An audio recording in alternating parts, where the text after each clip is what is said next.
Bem, queridos, o que eu quero compartilhar com vocês é a sequência deste assunto sobre o arrependimento.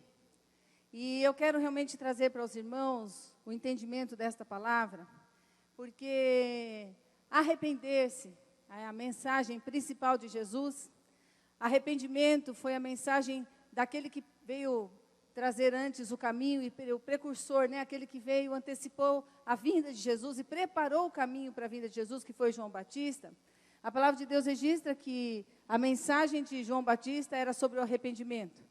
E é interessante que Jesus, quando ele inicia o seu ministério, logo após o seu batismo, é também a mesma mensagem que ele começa a dizer, baseado nesse texto aqui de Mateus: arrependei-vos, porque é chegado o reino dos céus. E eu estive falando com os irmãos a respeito do arrependimento, né, que é aquilo que Jesus Cristo estava pregando: arrependam-se dos seus pecados, porque o reino do céu está perto. Então, quando Jesus vem falar a respeito do arrependimento e a respeito do reino de Deus estar perto, é sinal que o reino de Deus estava longe.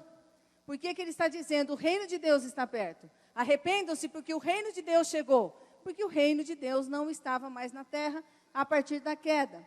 Então, quando nós estivemos aqui tratando com os irmãos a respeito do arrependimento, o Frei começou a falar como a gente precisa desenvolver este entendimento sobre o que representa o arrepender-se dos seus pecados, que Jesus estava dizendo. Porque eu quero dizer para vocês uma coisa: na nossa vida, até nós chegarmos ao céu, nós vamos ter que concordar com a Trindade. Todos os dias nós vamos ter que tomar decisões ligadas à palavra de Deus. Então, arrepender-se é concordar com a Trindade. Isso quer dizer concordar com Deus. Isso quer dizer concordar com a palavra. Isso quer dizer restaurar a nossa relação com Deus que foi perdida no Éden. É interessante nós olharmos para a palavra de Deus e olharmos para a história e vermos realmente que tudo em Deus está baseado em relacionamento. Deus é um Deus relacional. E a partir do momento que Deus criou o homem, a Bíblia diz, como nós cantamos aqui, quem estava no início do culto, que nós cantamos aqui que nós estávamos no jardim, que todos os dias Jesus ia ao jardim para conversar com o homem. Então, que coisa mais extraordinária, Deus criar a humanidade a partir de Adão e a mulher e a sua mulher, e travar com ela uma relação. E ele todas as tardes, na virada do dia, ele ia lá conversar com o casal. E quando nós olhamos a palavra de Deus e nós desejamos entender a palavra de Deus, nós precisamos que a única maneira de entendermos o que Deus quer para nós é quando nós nos atemos àquilo que está escrito na sua palavra. Eu ouvi há uns anos atrás uma pastora que veio pregar, nós éramos há uns 20 anos atrás, estávamos ainda numa outra denominação, e ela veio pregar, e quando ela começou a pregar, ela falou: irmãos, não tem uma mensagem que você pregue que não parta de Gênesis. Não tem como você pregar uma palavra que você não mencione Gênesis, a criação e a queda. Porque na criação, houve, depois da criação, a queda, e por causa da queda, Jesus Cristo veio à terra e veio se manifestar para resgatar aquilo que nós havíamos perdido. Então, quando nós olhamos para Gênesis, nós vamos entendendo que a partir da queda, o homem foi realmente distorcido. A imagem e semelhança de Deus foi distorcida, a imagem e semelhança de Deus que havia no homem acabou completamente, porque o homem passou a pensar, a agir, sentir do jeito que ele queria. Ele pegou o bem e o mal na sua mão e ele começou a administrar a vida a partir da sua independência de Deus.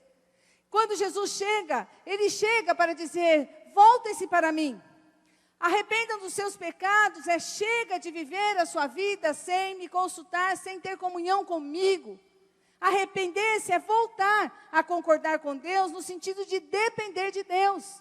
Porque muitas vezes nós sabemos que lemos esse texto, falamos: sem Deus nada sou, sem Deus nada posso fazer, numa declaração. Mas muitas vezes nas nossas atitudes nós fazemos um monte de coisas antes de consultarmos a Deus. Mas quando o Senhor estabeleceu a relação conosco, dessa volta para o Éden, dessa volta para este resgate que Jesus conquistou para nós, nós então passamos a ter uma comunhão com Deus e a entender que nós devemos consultar a Deus em tudo que a gente faz. O tempo todo. Por isso que a palavra de Deus diz orai sem cessar. O que você pensa que é orar sem cessar? Orar sem cessar é exatamente você manter um relacionamento com Deus em cada situação que você está fazendo, cada situação que você está enfrentando. Você tem uma dificuldade, você tem alguma coisa, é uma coisa simples que você vai fazer, seja comprar, seja comer, o que você for fazer, você está nessa relação com Deus, vendo se isso está em concordância com Deus, e é isso que vai trazer realmente a vitória para as nossas vidas. E o que nós estamos desenvolvendo através desse entendimento, dessa concordância, é realmente saber que quando nós concordamos com Deus, nós voltamos a depender de Deus, e nessa dependência de Deus, nós voltamos a ter um relacionamento com Deus. Sabem, queridos, é muito comum as pessoas dizerem-se cristãs, mas terem um relacionamento com Deus só quando estão na igreja, ou quando estão numa célula. Mas elas não têm este relacionamento com Deus diário, no sentido de ter uma comunhão constante com Deus. Eu vivo em oração, a minha vida é em oração o tempo todo. Tudo que eu estou fazendo, qualquer dificuldade, Senhor tem misericórdia, o sangue de Jesus tem poder. Se é uma coisa difícil que eu estou enfrentando, se eu vou adquirir alguma coisa, se eu estou pensando em alguma coisa, eu vou orando ao Senhor, porque essa relação de um pai amoroso, um pai, um Deus que se tornou pai, porque Jesus veio revelar um pai presente, que quer participar da nossa vida, que não quer que a gente venha para Ele só para contar, pai, errei de novo, pai, pequei, pai, fiz errado, pai, porque eu não te consultei. Então, esse arrepender-se e depender de Deus, concordando com a palavra, concordando com a Trindade, voltando para esse relacionamento com Deus, é que vai gerar em nós a condição de não chegarmos a ter e concretizarmos o pecado. Por isso que o Senhor diz, orai sem cessar, para não cair em tentação. Isso quer dizer que a tentação é algo que acontece antes do pecado ser consumado, antes do pecado ser estabelecido. O pecado acontece porque não houve uma intercessão, uma oração, uma comunhão com Deus, porque quando nós concordamos com Deus, a tentação pode chegar, mas imediatamente ela é apagada na nossa mente. Ela não dá continuidade, por quê? Porque a gente observa que aquela coisa que está vindo na nossa mente, aquele desejo, aquela vontade, aquilo que nós desejamos fazer, não concorda com a palavra de Deus, não concorda com Deus, então imediatamente a gente deleta. Pelo poder do Espírito Santo que se move em nós. Pelo poder do Espírito Santo que se move em nós, nós vamos poder cumprir que essa palavra que a gente pregou também, de Romanos 6,14, o pecado não terá domínio sobre vós. Porque vocês estão debaixo da graça e não debaixo da lei. Quer dizer que ele vai vir, vai tentar, vai ser realmente persuasivo, mas não nos dominará. Por que não nos dominará? Porque nós estamos em concordância com a Trindade. Porque nós estamos em concordância com a vontade de Deus. Porque nós estamos travando um relacionamento com Deus. E quanto mais nos relacionamos com Deus, mais perto da luz estamos. E quanto mais perto da luz estamos, mais enxergamos as trevas que há em nós. E mais elas são dissipadas, porque aonde a luz do Senhor está, as trevas se dissipam. Amém? Então é um poder tão extraordinário e é a essência da nossa vida. Nós vamos viver o tempo todo, porque arrepender-se é concordar com Deus. Então todos os dias eu vou ter que tomar uma decisão em linha com a vontade de Deus. Nós falamos, a vontade de Deus é boa, perfeita e agradável. Falamos o versículo, mas quando nós temos que concordar com Deus, não é tão bom, tão agradável e tão perfeito. Porque nós não queremos fazer desta maneira. Quantas resistências as pessoas têm com relação a concordarem com Deus, concordarem com a palavra. Então, queridos, o pecado é uma consequência de pessoas que não concordam com Deus.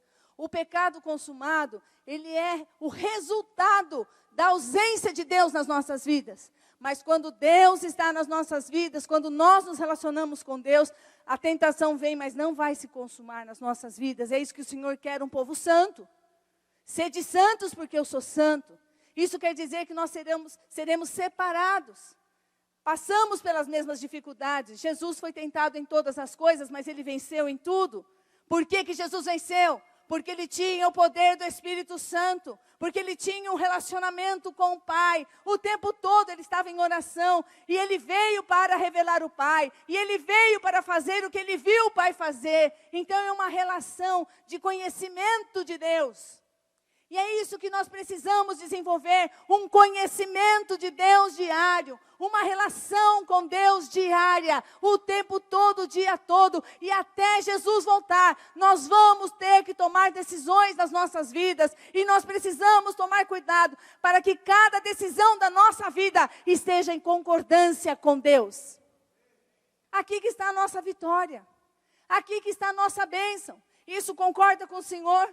Isso agrada ao Pai? Como nós ouvimos na oração do Pai Nosso, isso agrada o teu coração, então é isso que eu vou fazer. Se isso não bate com o Pai, isso eu vou rejeitar na minha vida, porque o Espírito de Deus me dá poder para isso. Então nós olhamos e parece às vezes difícil entender como que é concordar de fato com a Trindade. Mas quando nós olhamos para Deus e nós vemos realmente que o maior desejo dele é que nós tenhamos e travemos esta dependência dele, nesta comunhão diária, conversando com ele, perguntando a ele sobre todas as coisas, nós vamos entendendo que amor de Deus foi esse de mandar Jesus Cristo morrer por nós. Ele mandou seu filho pagar o preço do nosso pecado, da nossa separação, do erro que cometemos no Éden de nos tornarmos independentes de Deus e passarmos a decidirmos as coisas do jeito que a gente quer. Jesus veio pagar este preço para que a gente pudesse de novo nos relacionarmos com Deus, relacionarmos com a Trindade. Nos relacionamos com o Pai, através do seu Filho Jesus Cristo e no poder do Espírito Santo de Deus. Amém? Então esse Espírito foi derramado em nós para que nós pudéssemos alcançar essa graça. Então, nós entendemos que concordar com Deus é entendermos que Deus quer se relacionar conosco de novo. Mas neste relacionamento íntimo de entrega total. Porque às vezes nós concordamos com Deus em algumas coisas, e em outras coisas não concordamos. E isto não é um arrependimento total. Então por isso que nós vemos muitas coisas ainda no meio da igreja. Muitas vezes nas nossas vidas. Porque nós aceitamos uma coisa, mas isso nós não concordamos. E isso quer dizer que não houve um arrependimento integral. Porque no arrependimento integral é a capacidade de Deus, por causa de estarmos nos colocando à sua disposição e dependendo dEle, nesta relação com Ele, Ele estar nos transformando de glória em glória, de degrau em degrau, à imagem do seu Filho Jesus Cristo. Jesus é o modelo, Jesus é o nosso objetivo, é Jesus que nós queremos imitar. E nós devemos andar nessa caminhada, e essa caminhada para sermos iguais a Jesus é só quando nós travamos essa concordância com o Senhor. Concordância com a sua palavra. Concordamos com o que Ele fala. Sabe, queridos, quando nós entendemos que se nós concordarmos com Deus a respeito de um casamento, de como o marido deve ser, não vai haver problema neste casamento. Porque simplesmente eu concordo com Deus, Ele me dá poder, é assim que tem que ser, amar a minha esposa, como o Senhor amou, se sacrificar, se entregar por ela, sim, eu vou fazer, Senhor, porque isso concorda com a Trindade, e é isso que o Senhor quer que eu faça, e Deus vai me dar um poder tremendo, e a minha casa vai ter bênção, a minha mulher vai ser abençoada, assim como o marido. Concordar com Deus é ser realmente essa mulher segundo o coração de Deus. Se o Senhor falou que eu tenho que fazer o bem, Senhor, me ajuda, eu quero fazer o bem para o meu marido, eu quero trazer um ambiente de alegria na minha casa, porque quando eu concordo com o Senhor, eu vou refletir aquilo que o Senhor colocou como objetivo na minha vida, como papel que eu devo desempenhar, bem como dos pais com os filhos que não irritam seus filhos, os filhos que obedecem aos pais, os servos que se submetem aos seus patrões, os patrões que não abusam dos seus empregados, e aí entram numa perfeita harmonia. Jesus Cristo tinha com o homem em Deus e no Espírito Santo uma perfeita harmonia. A harmonia com Deus e a harmonia com o próximo. Foi por isso que Jesus foi crucificado. Para que a perfeita harmonia com Deus fosse devolvida aos filhos de Deus. E a perfeita harmonia entre nós fosse devolvida na nossa relação. E a partir desta unidade, as pessoas pudessem conhecer a Jesus Cristo e saber que Deus enviou a Jesus. Foi a oração de Jesus em João 17. Pai, que eles sejam um para que o mundo creia. E um não é ser tudo parecido de cabelão, rabão, saião.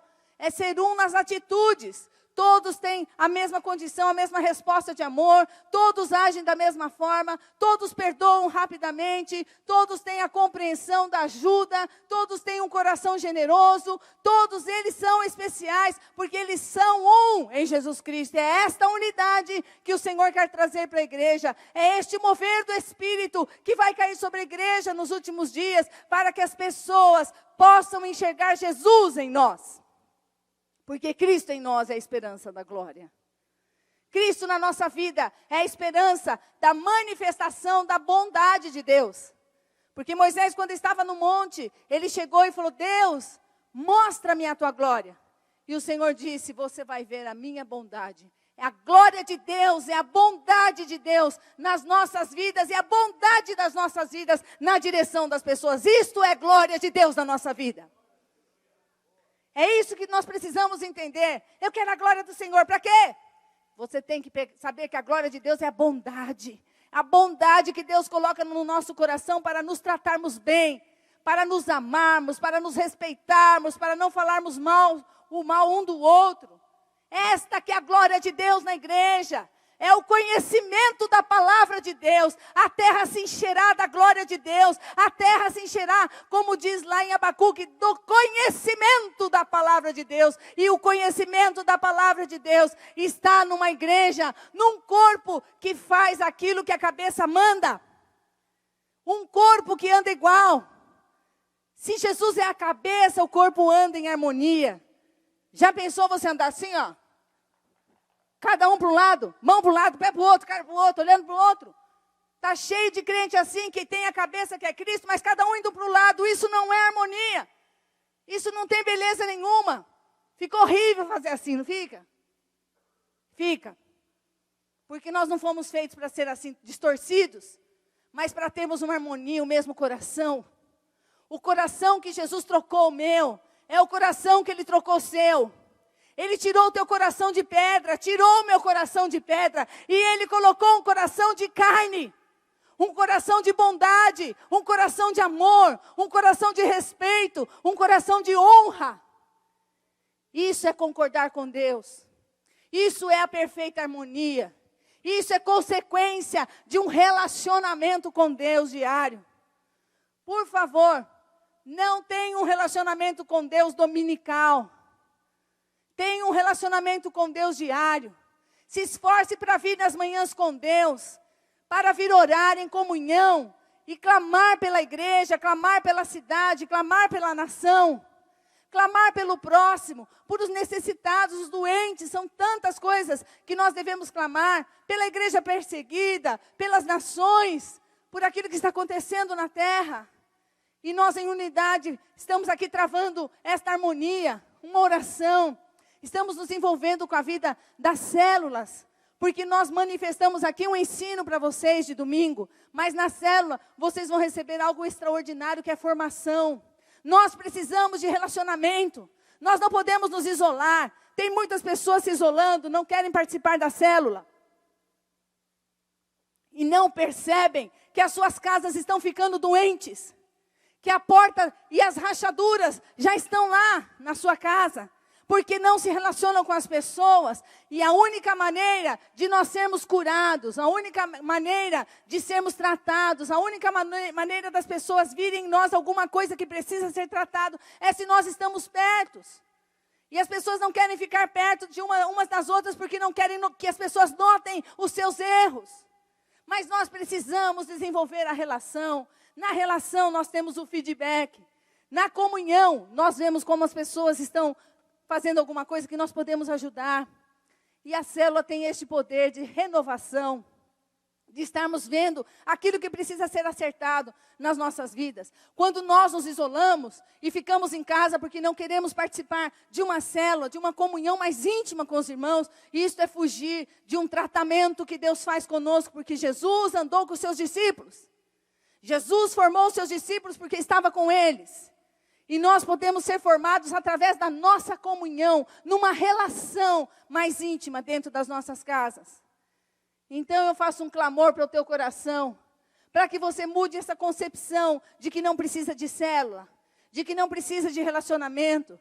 Nós vamos ter um culto de celebração aqui na igreja no dia 25 de setembro. É um culto onde todos devem vir, todos devem participar. Eu não vou almoçar com a igreja não, criar daquelas comidas lá. Não é comida, vem para fazer jejum. É a relação que vai trazer alegria para o teu coração. Não pode ser que não seja a melhor comida que você está acostumado. Sempre a mesma comida, macarrão com molho. Eu faço muito macarrão com molho no aniversário porque é prático. Ou cachorro-quente. Mas o negócio é a relação. Não se afaste da relação. Tenha amigos. Amigos que tenham coragem de falar para você isso e aquilo, para que possa te ajudar a melhorar na sua vida. É só o olhar do outro que nós podemos nos chegar através do olhar do outro. Por isso que a relação em casa deve ser maravilhosa entre o marido e a mulher, aonde eles se corrigem, aonde eles se ajudam, os pais ajudam os filhos. Mas na igreja, nessa comunhão, isso é excelente.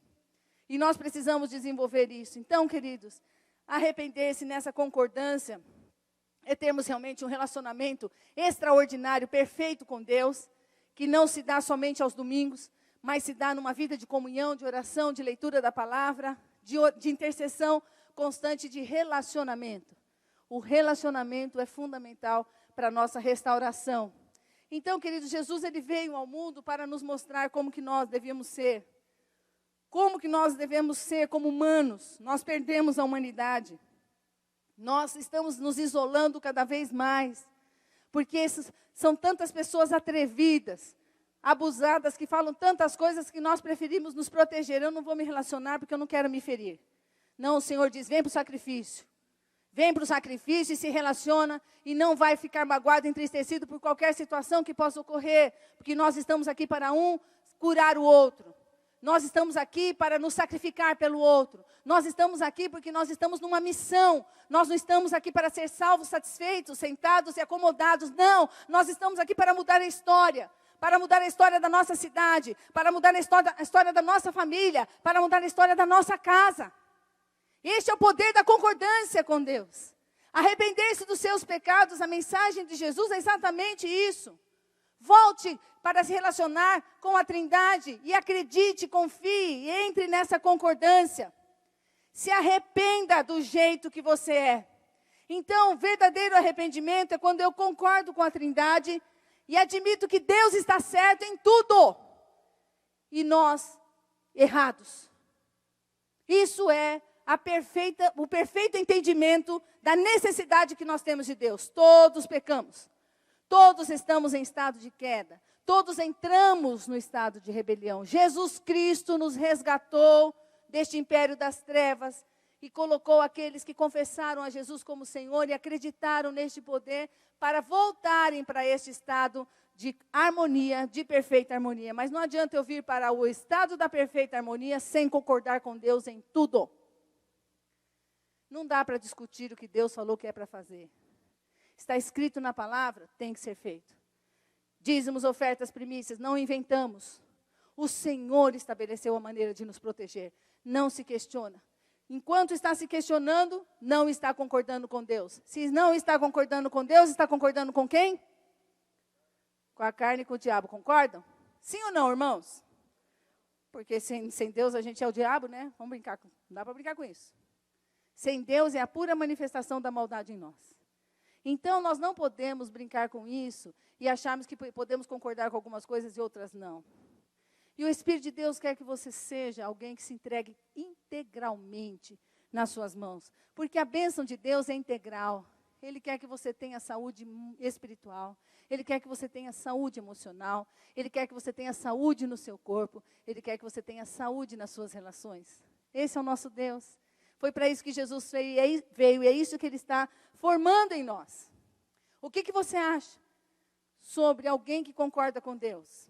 Quem concorda com a Trindade vai aceitar mentir? Quem concorda com a Trindade vai aceitar ser infiel a Deus? Quem anda em concordância com a Trindade vai ser infiel ao cônjuge, ao próximo? O que você acha de uma pessoa que concorda com Deus, que concorda com a Trindade? Vai haver sensualidade na sua vida, na sua forma de se vestir, na sua forma de se movimentar? O que você acha de uma pessoa que concorda com a Trindade? Vai se embriagar? Vai encher a cara, perder completamente a noção? Vai ter o desequilíbrio, seja da bebida, seja do álcool, das drogas, da promiscuidade? Você acha? Então, o que o Senhor está dizendo, filho? Filha, se você concordar comigo, você não chega lá. Se você concordar comigo, estas coisas não vão dominar você.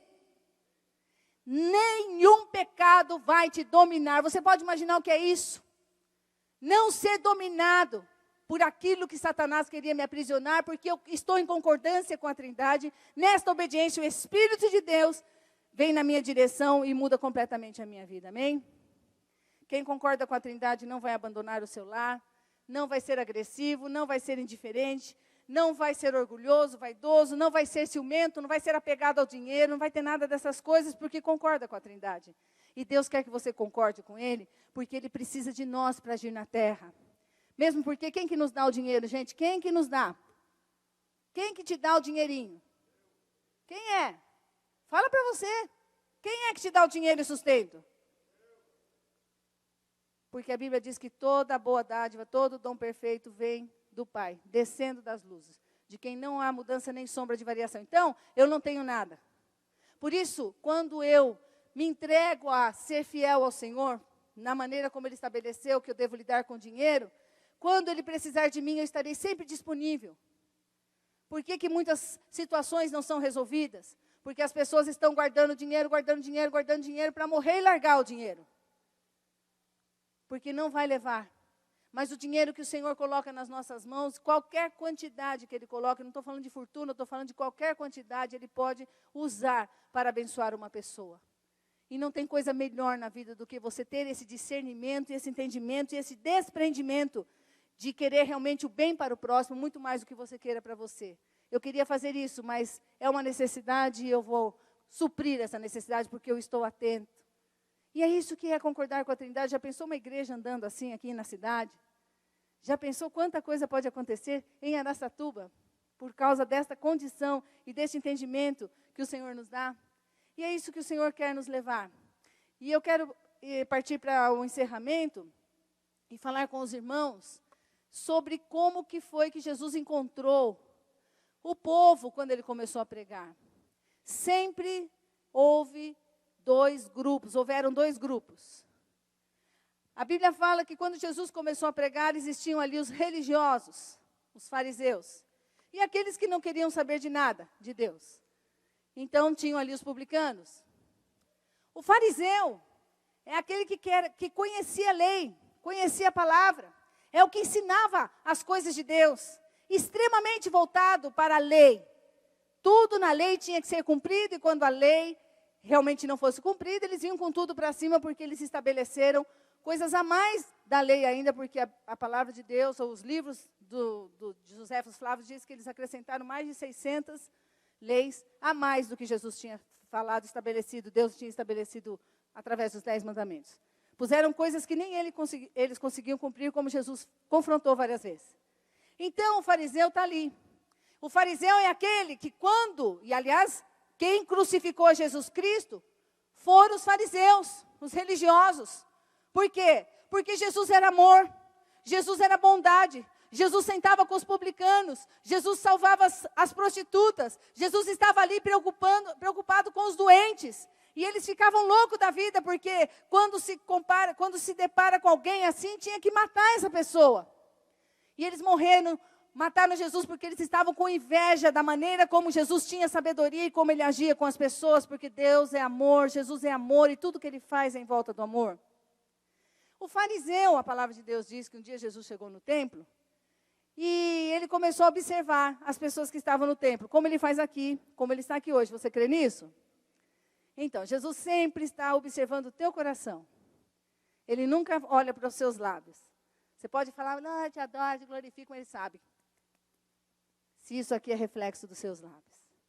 E a Bíblia diz, então, que Jesus chega no templo e, de repente, um fariseu começou a orar. Esse fariseu fez uma oração em silêncio. E ele estava em pé, só que a Bíblia revela a oração silenciosa dele. Sabe qual foi a oração silenciosa do fariseu? Ele e o publicano aqui do lado. O publicano é o pecador, né? Senhor, Graças te dou, porque eu faço jejum, porque eu oro, porque eu estou sempre na tua presença, porque eu não sou como esse publicano, esse sujo. E começou a fazer essa oração. Jesus escutou a oração dele. Já pensou que chato se Jesus escuta o teu coração?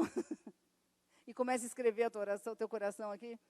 Esse menino fez isso e Jesus ouviu ali essa oração. De repente, ele começa a observar então um publicano, que também faz a sua oração silenciosa.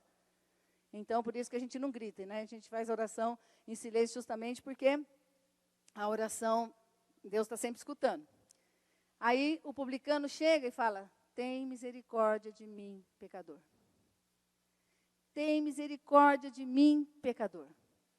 Jesus só fala uma coisa naquele dia, no templo, quando os dois saem. Fala assim, este publicano saiu justificado, perdoados estão os teus pecados. Por quê? Porque naquele coração havia arrependimento. Naquele coração havia ali um homem que sabia que não merecia ser digno de ser chamado filho de Deus.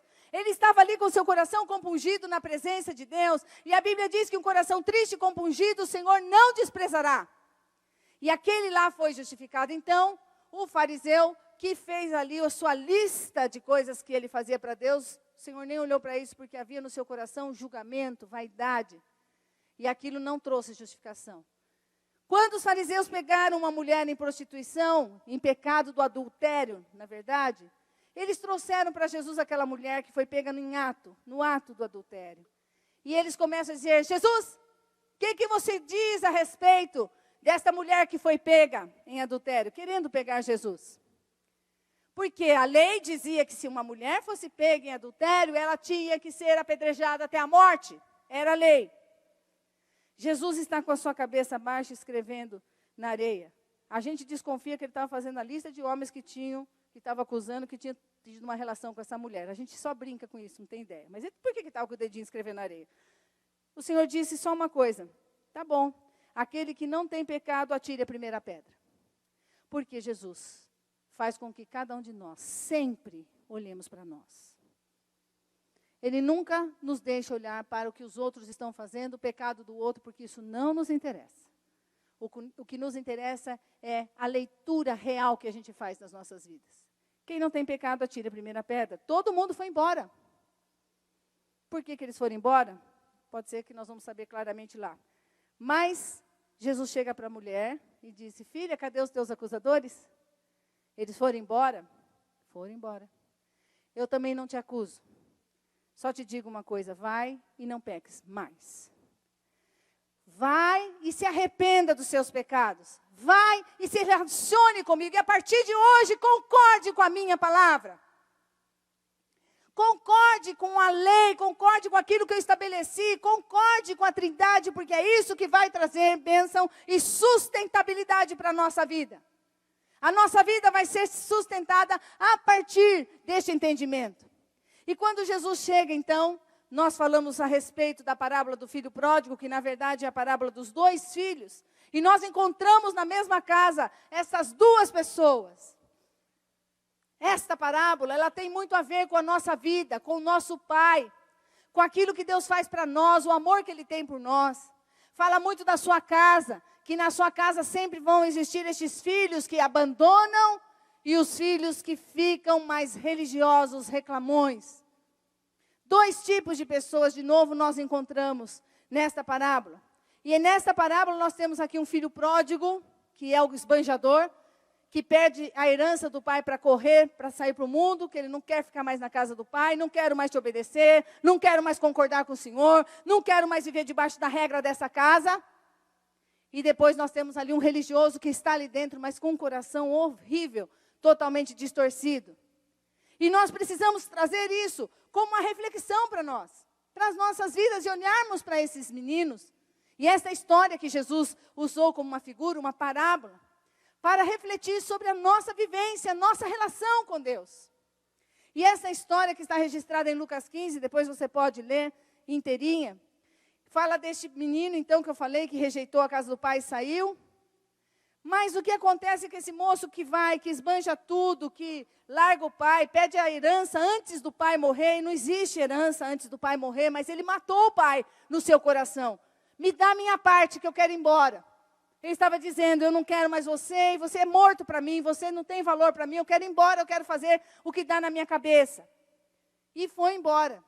Exatamente como nós vemos tantas pessoas que conheceram a Jesus, que vêm para a igreja, conhecem o Senhor e resolvem ir embora. E acham que estão se esbaldando e agora estão vivendo a vida verdadeira, porque são livres. Livres para pecar. Livres para se destruírem. Mas a palavra de Deus diz que esse moço, porque tudo acaba. Esta alegria que o mundo traz é passageira e os danos que os vícios trazem para o nosso físico é horrível.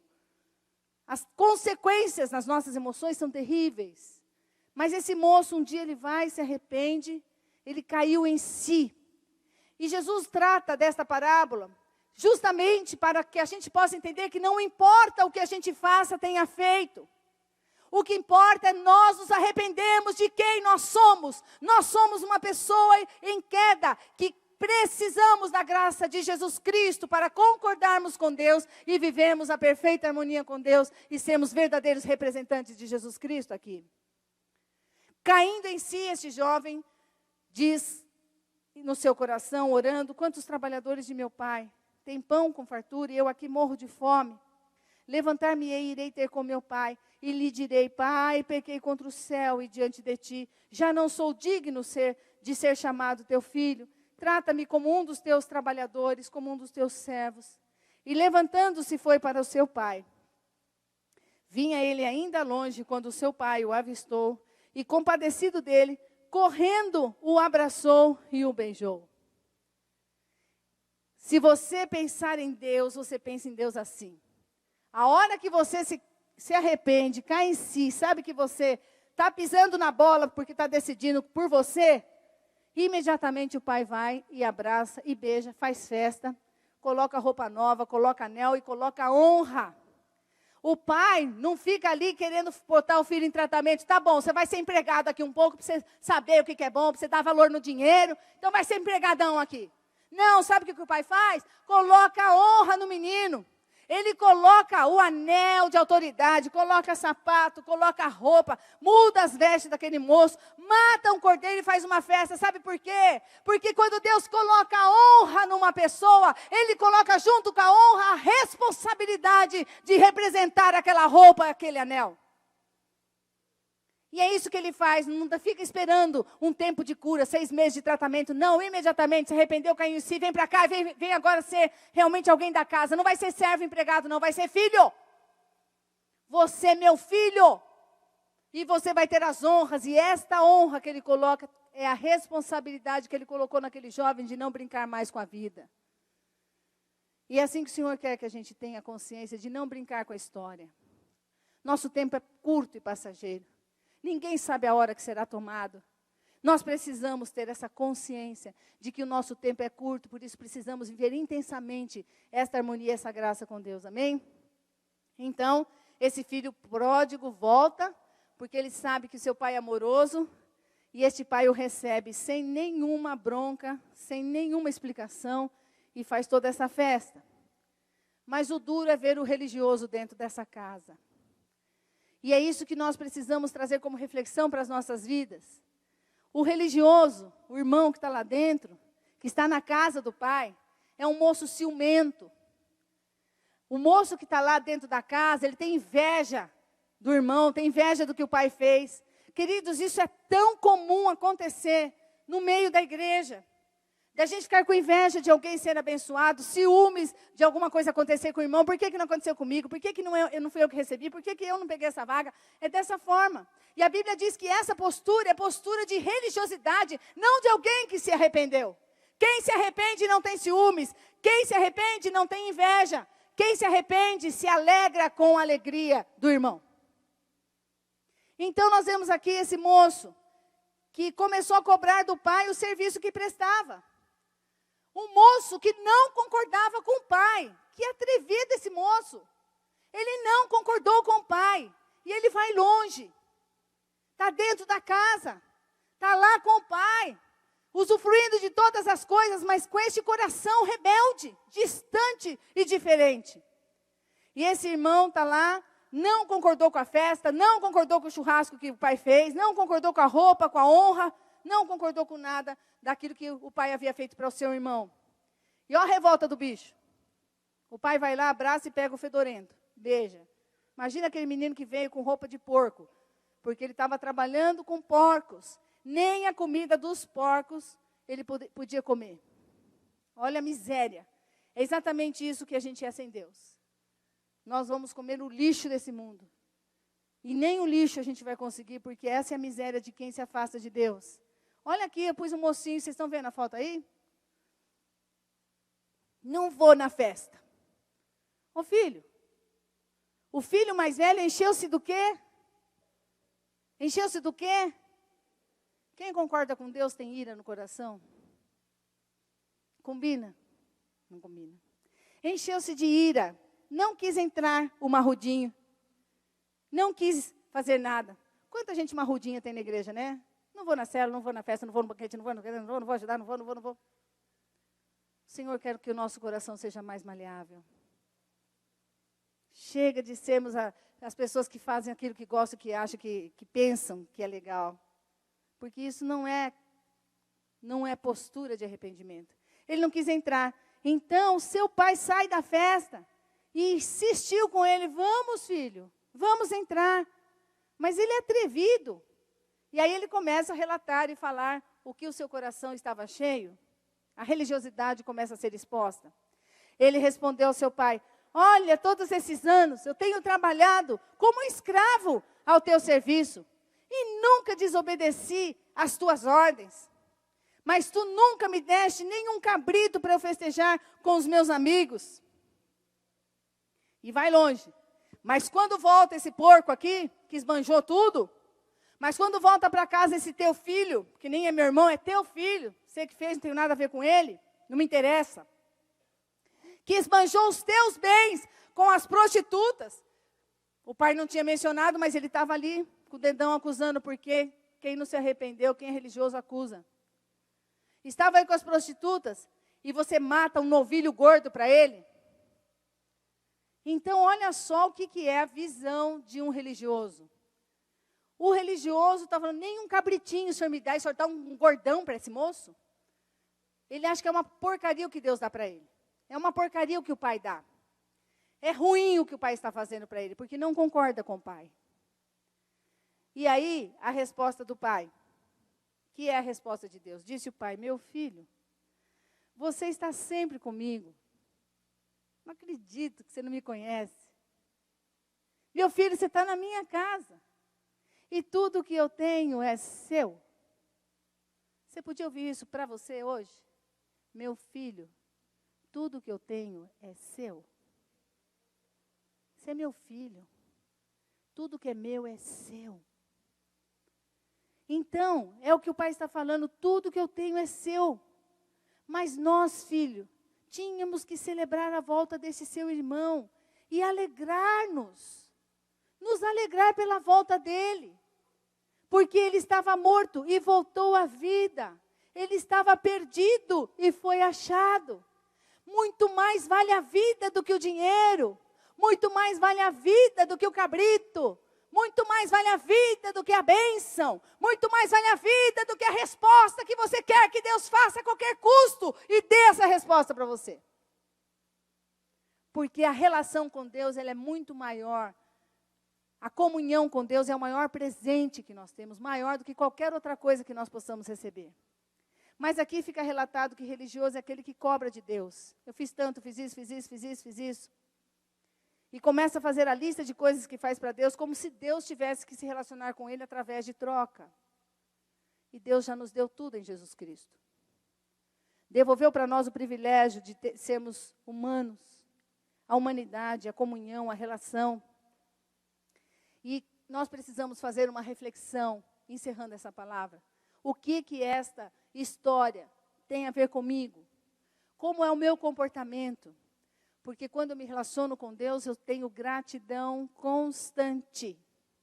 Por isso que ele diz em tudo dai graças, porque essa é a vontade de Deus. Porque você é capaz de ser grato por levantar, por andar, por ter equilíbrio, por comer. por ter saúde, por ter resistência, por ter condições de se alimentar, de se vestir. Você é grato por ter um lugar para morar, para se locomover, ter um emprego. Você tem gratidão, gratidão, gratidão, gratidão, gratidão. Em tudo dai graças. É esta comunhão e esta relação com a Trindade. Traz em você um espírito de gratidão, porém traz em você uma alegria. E a capacidade de viver em perfeita harmonia e ser realmente o porta-retrato de Deus. Então, arrependimento realmente é um privilégio. E se podem existir realmente esses dois grupos, quem somos? Somos o filho que se arrependeu, voltou para casa, mas concorda com Deus em tudo? Ou somos o filho que está dentro da casa, mas não concorda com Deus e está sempre em desarmonia com Deus? Então, aquele moço queria resposta à sua vida, à sua atividade, resposta à sua oração. É dessa forma que o arrependimento, que o religioso se comporta. Deus conhece, então, o coração de religiosos. Quando nós oramos, pai, cadê aquele emprego? Cadê o meu marido? Todo mundo está casando e eu estou ficando. Mas o Denão casou e a Ellen também. E eu vou casar também. Tem gente que está bravo porque não está conseguindo casar a segunda vez. Casou uma vez, deu problema lá. Ei, cadê meu marido? Quem disse que é para você reclamar do marido? Nós não temos que pedir nada para ele. Senhor, eu sou fiel. Eu tenho semeado. E eu não tenho visto resposta na minha vida. Ei, quem te deu a semente para semear? Foi o pai. Não existe cobrança para o pai. Eu não tenho que cobrar nada do pai. Eu tenho que me aproximar do pai e dizer, sou eternamente grata. Sou eternamente grata, Senhor, pelo teu amor, porque o Senhor me perdoou, me resgatou. Pai, por que aqui a doença veio na minha casa? Por que eu estou doente? Por que essa enfermidade? Eu não estou entendendo. Não tem que entender. Tem que saber que Ele está conosco todos os dias, até a consumação dos séculos. E se somos contingentes, essas coisas podem acontecer e têm acontecido nas nossas vidas. Mas Deus está conosco porque a nossa vida não está relacionada a esta terra, a este tempo. Nós somos da eternidade, estamos passando neste tempo e passando por aqui nós temos que passar em concordância com o Pai. Eu concordo com o Senhor, porque o Senhor só me dá o melhor. O Senhor tem o melhor para a minha vida. O Senhor tem feito tudo por mim. Me ajuda a responder, Senhor, não com essa reclamação de que as coisas não acontecem. Tudo vai acontecer a seu tempo. Há tempo para todas as coisas. Mas o tempo da adoração é agora. O tempo da relação com Deus é agora. O tempo de concordar com Deus é agora. Concorde com Deus em todas as suas atitudes. Concorde com Deus na sua casa, em todas as suas posturas. E você vai ver o que esse pai vai fazer. Então, queridos, o que eu quero trazer para vocês é esta palavra. E trazer para o teu coração que se alguma coisa está acontecendo na sua vida é porque o ladrão está roubando. Satanás quer roubar o privilégio que você tem de ter relacionamento com Deus que ele perdeu. O privilégio que você tem de adorar a Deus que ele perdeu. O privilégio de estar na presença de Deus que ele perdeu e Jesus Cristo conquistou para nós. Ele veio somente para roubar, matar e destruir. Mas Jesus veio para te dar vida abundante. E a vida abundante, ela acontece a partir da minha decisão. Uma palavra vai mudar a tua vida. Decisão. Decida certo. Decida por Deus. Decida pela vontade de Deus. Decida por aquilo que Deus quer que você decida, não por aquilo que você acha. E você vai ver realmente as coisas acontecerem. Por isso, eu quero que você feche os teus olhos nesse momento. E você diga, Senhor, eu quero que na minha vida o Senhor encontre um coração arrependido, totalmente integral. Eu não quero agasalhar tristeza, eu não quero agasalhar mágoa, eu não quero agasalhar vícios, porque isso não combina com a Trindade.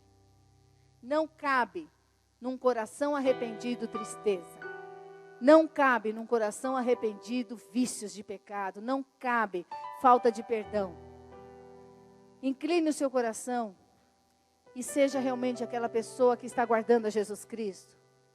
Conheçamos o Senhor Esforcemo-nos por conhecê-lo. Vamos prosseguir em conhecer. Seja o alvo da sua vida conhecer esse Pai, esse Deus. Porque tão certo como nasce o sol, Jesus aparecerá. E Ele virá para nós como as chuvas de inverno, como as chuvas da primavera que regam a terra. Será um momento extraordinário de muita alegria. Ele virá. Mas assim como Ele virá, prossiga em conhecer a Deus e confiar no seu amor. Deus não tem nenhum problema com a gente, porque Ele resolveu, Jesus Cristo resolveu todo este problema que tínhamos com o pecado. Tudo com Deus na nossa direção está certo. Você precisa concordar com Deus agora.